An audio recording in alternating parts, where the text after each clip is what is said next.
U.S. Defense Secretary Pete Hegseth speaks during a news conference on Sunday, June 22 at the Pentagon in Washington, D.C., the United States. Senior Trump officials say U.S. attacks on Iran, not about regime change.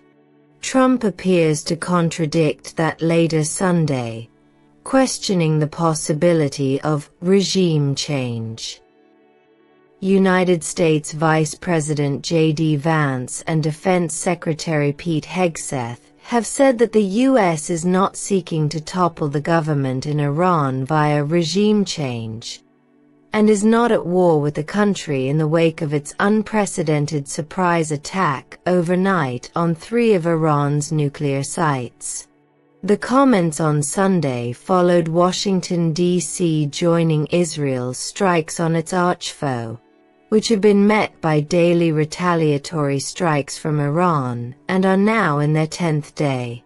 But later Sunday, U.S. President Donald Trump appeared to contradict that. Trump on Sunday questioned the possibility of regime change in Iran. It's not politically correct to use the term regime change.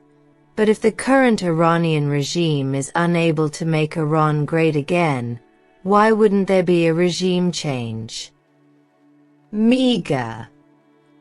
Trump wrote on his social media platform.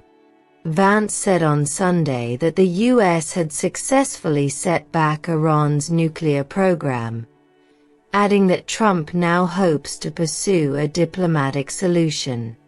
Speaking on the NBC News show Meet the Press with Kristen Welker, he maintained his country was not at war with Iran, we're at war with Iran's nuclear program.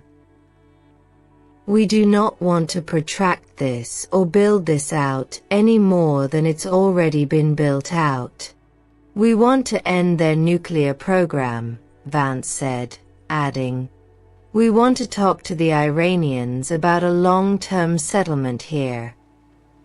Meanwhile, Hegseth claimed the series of U.S. strikes against Iran devastated its nuclear program, as he asserted Washington was not seeking regime change in Tehran.